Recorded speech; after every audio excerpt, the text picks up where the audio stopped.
This is the Living in Mid-Bloom podcast, lighthearted and heartfelt conversations about what it looks like to live, heal, and blossom in middle age. I'm your host, April Pruitt. Let's get our bloom on. Hello, my friends, my mid-bloomers. Finally, we are ready to announce the launching of the Living in Mid-Bloom podcast. Yay! The official launch date is February 2nd, 2023, which is National Self-Renewal Day. As you know, there's a special national day every day. Grandma Day, Love Your Dog Day, I Broke My Nail Day. Self-renewal is all about doing things to help you love you and making changes.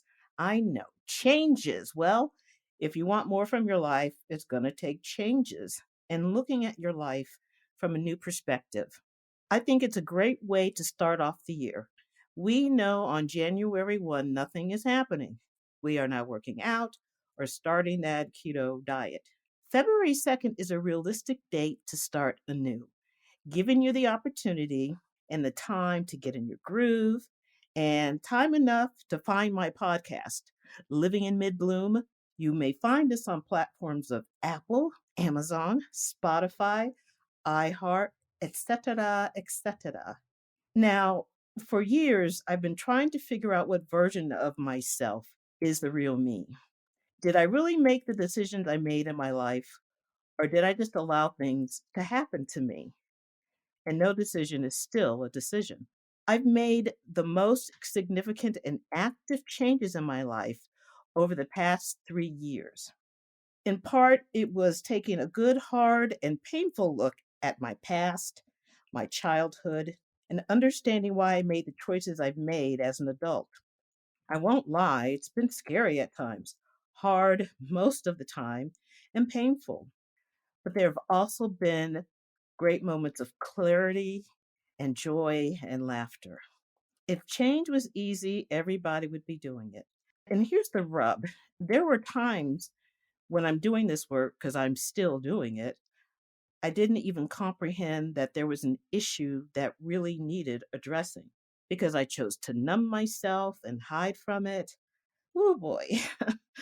Can't wait to start sharing my journey as well as others. Here's one piece of advice that I'll offer and that I've been following. That one piece of advice before the official start. After binging on a great Netflix or Amazon Prime or Hulu series, think about the 12 hours you've lost and will never get back. Just take one of those hours or a half an hour and do good things for yourself. To give you an idea of what's to come, please listen to a few minutes of my interview with Stacey Montgomery. She is the owner and creator of Stacey M Design. She took her side hustle and made it her full-time dream. Take a listen. I know when we spoke before in 2008, I think was around the time, because I know there were a lot of layoffs then, including at my firm, that you got laid off and you made the decision to do the stationery thing full time. Right. Was it because you felt there wasn't another option, or was it, you know what, here's my opportunity to finally do what I love? I was just kind of curious about that. It was more, here is my opportunity to do what I love, But I mean, it really wasn't that I gave it a whole lot of thought and that type of thing. And the opportunity was there, and so I, it, I was always doing my business. I always had my business, for years. And so the fact that I didn't go into my corporate office just gave me more time to do it. I mean, I would do it before work, after work, whatever, on weekends anyway. And so it wasn't, it wasn't like a long, serious, sit down and look at this numbers. It just, the opportunity was there. And I did continue to look for another job for a little bit, but I was always doing my business. So I just kept doing it. Yeah. And the one thing about, the specific businesses we're in, it takes a lot of energy to the resume Mhm. and the interviews and the competition out there. Yeah. And what schools did you go to? And are you at a level where you think you should be paid more than someone who may be younger?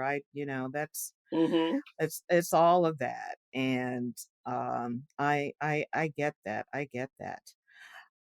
I'm curious, what did your son think about what you were doing?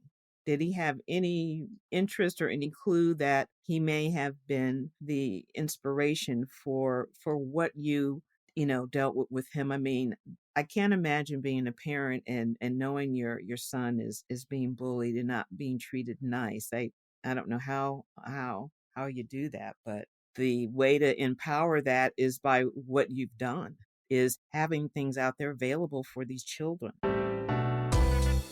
Thank you for joining me today on Living in Mid Bloom. Please let us know how we're doing. We appreciate all feedback. We are all divine beings who just want to be seen and heard. Have a beautiful day.